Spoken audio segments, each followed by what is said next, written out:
I'm 18 years old, going to be a freshman in college this September.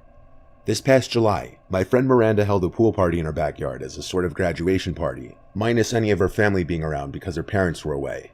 She often has the house to herself, so her parents' house is the go-to spot for a lot of hangouts. She invited like 100 people from our grade. There had to be upwards of 150 people there at the night's peak. I was one of the first to show up with my friend Jonah, because we're close with Miranda, so we wanted to help out a little bit. By the time people started showing up, everyone congregated slowly from the kitchen and living room to outside in the backyard by the pool. Some people brought their bathing suits and jumped into the pool.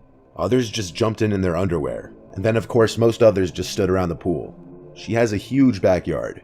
At a certain point, so many people were at the party that it was clear as day people were bringing friends from other schools because we didn't know everyone there, and Miranda was getting mad because she made it clear she didn't want randoms. In fact, unfamiliar people seemed to be just barging through the gate, not even accompanied with people from our school or grade. There wasn't much we could do though. The party was already too crazy to easily control. Miranda did throw in our class group chat not to bring any more randoms or they'd be asked to leave. The problem seemed to slow down after that.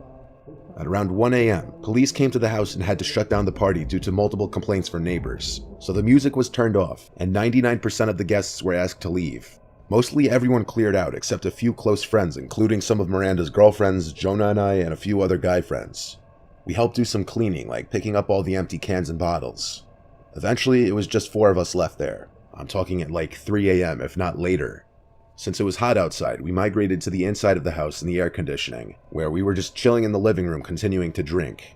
Then we all heard a distinct crack from upstairs, and we went silent. Miranda was the first to ask what was that, as we all looked at each other with these wide-eyed, half-laughing, half-freaked-out faces. Jonah and I laughed, teasing Miranda that someone was upstairs in her room, and she begged us to stop and check it out. So we did. We went upstairs to Miranda's room. It was clear.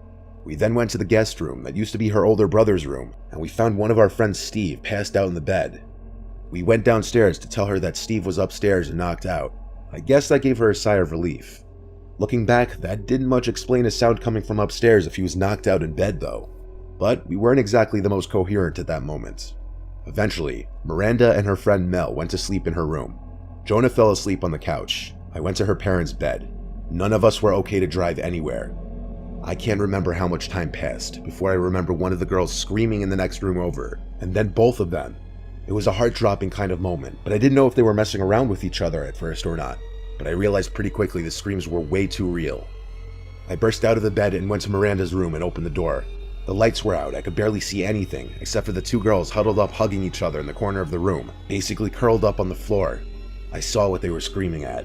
There was a tall person in the opposite corner of the room, on the other side of the bed from them. I saw him looking at me in the doorway.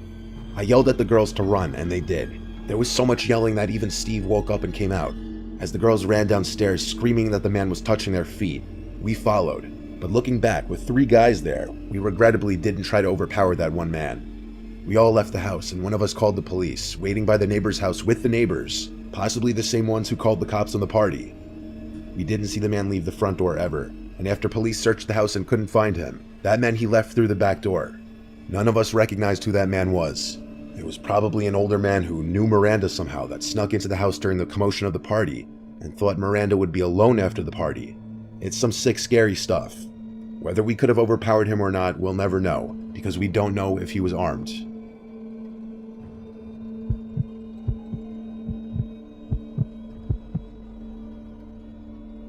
There's a nice, quiet, scenic creek not far from my house. I like to drive my kayak up to it every once in a while on the weekends in the summer. This one particular weekend was one of those weekends. The weather was perfect, sunny and 70s. I'd kayaked down this creek a bunch of times, and never had I seen anyone else kayaking it. That's part of the reason I like it, because I'm a very reserved person and I like to do things myself, preferably with privacy. So I set out on the kayak not far from where I parked my car, which is some gravelly dirt parking area right off the road. There was one other car that pulled in a few minutes after I did, which was unusual. I'd never seen any other cars except my own here. 20 minutes into my kayaking, someone came out from the woods ahead of me coming up on the left and approached the edge of the water. He stopped and waved at me and smiled. He put his hands on his hips and greeted me. It seemed he had an expectation for me to stop and chat.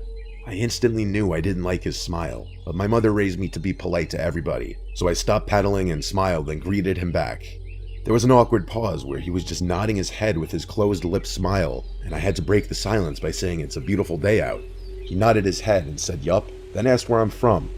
I made something up and said, from up north, just visiting. He clearly lacked the ability to hold any sort of conversation, and that's coming from me, who's not the most social person myself, so I wanted to just move along.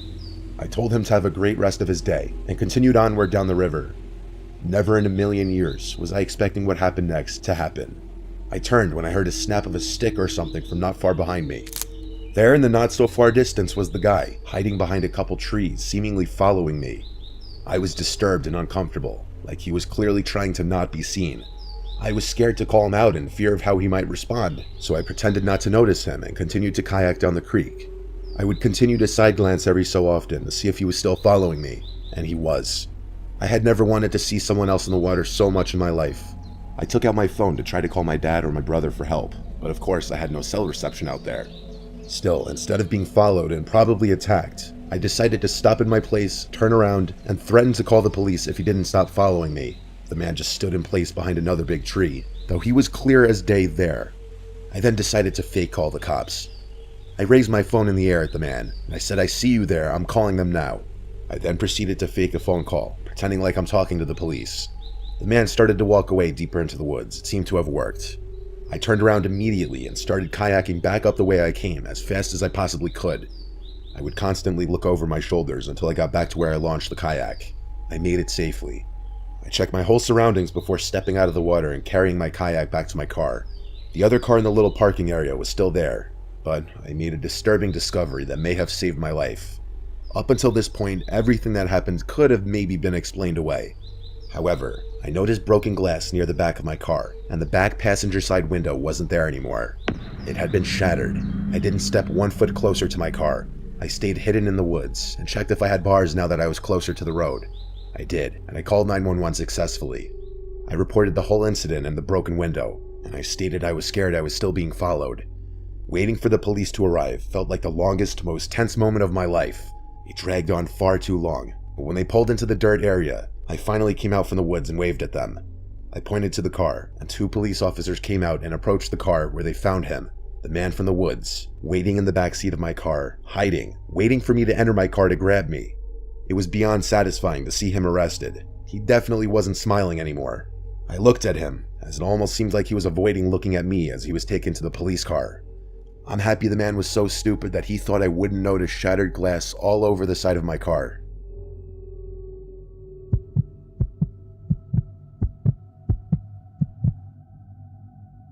What you're about to hear is something that will sound like it was straight from a horror movie, but it's absolutely true. Every summer, my friends and I go on a camping trip to a new location. It's a tradition we've had for years. One year we chose a hiking trail in West Glacier, Montana. My friend Luke is a photographer, so he always likes to bring his camera equipment and get lots of nature shots. Our first day there, the 3 of us did a lot of hiking and exploring, taking in the sights and allowing Luke to get a lot of shots. That first night there, nothing was out of the ordinary. We had 2 tents. I was alone in mine while the other 2 shared theirs. The next day, we did some fishing at a nearby river, and a few other things that aren't really that interesting to talk about. But that second night was where things got weird. The fire had just been put out, and we went to our respective tents. None of us had even fallen asleep yet, when we started hearing sounds from out in the woods. It was very clearly a person's voice. It sounded like an older woman's voice. It kept getting louder and more clear every 10 seconds or so. I called over to my friend's tent right next to mine, asking if they heard that, and they called back saying yes. Someone was out there. The voice got so close and so clear that we could hear her saying hello. I was shaking in my socks. Maybe you might think we're bad people for not jumping to help an older woman who may have been stranded in the woods, but that just didn't seem right, and being in the middle of the woods at night hearing someone calling out hello is beyond terrifying. I heard footsteps approach the tent, then stop. The voice once again said hello, but it was right outside the tent this time. And now that it was this close, it didn't sound like a woman anymore. It sounded like a man trying to sound like a woman, raising the pitch in his voice. The person outside my tent suddenly started shaking the tent aggressively, and I freaked out and screamed, "What do you want?" My friend shouted to go away to the person. The shaking then stopped as suddenly as it started, and I heard the footsteps quickly hurry away. I waited a few moments before unzipping my tent and grabbing my sleeping bag to go to my friend's tent. Even those brief 5 seconds outside the tent, I felt like I was going to be grabbed at any moment. I felt safer as I was in the tent with them and not alone anymore. None of us knew what to think, but we all three agreed it didn't sound like an actual woman. It sounded like some creepy man pretending to be one to get us to let our guards down. The question was, why though? And was he carrying a weapon? Either way, we didn't think it was safe to get up and leave now. We agreed to leave first thing in the morning as soon as the sun would begin to rise. We also agreed that someone would need to stay awake at all times to keep watch, so we agreed to take turns sleeping. My friend Matt took the first shift, while Luke and I tried to sleep, which was hard to do after what just happened, especially when we'd keep thinking we were hearing footsteps surrounding the tent. Eventually though, after many tense hours, I managed to fall asleep out of pure exhaustion. I never woke up until morning time, because apparently Luke fell asleep on his shift, and we were all asleep by that point. We were happy the sun was up, so we packed our stuff and headed back to the truck. It was a long ride home, and during the drive, Luke was going through his camera looking at the shots that he got over the course of the 2 days there. The last 3 pictures, however, were not pictures that he took. There were 2 pictures taken of our campsite while it was still dark out. The 3rd picture was taken inside of our tent, with all 3 of us asleep. Nothing was missing or stolen, strangely enough, and none of us were attacked in any way, yet it remains the most fucked up thing that has ever happened to any of us. Some random creep out in the woods stalking our tent, and waiting for the right moment to enter our campsite, go through our stuff, sneak into our tent, and take a picture of all 3 of us, probably just to freak us out. And whoever it was, they accomplished their goal for sure.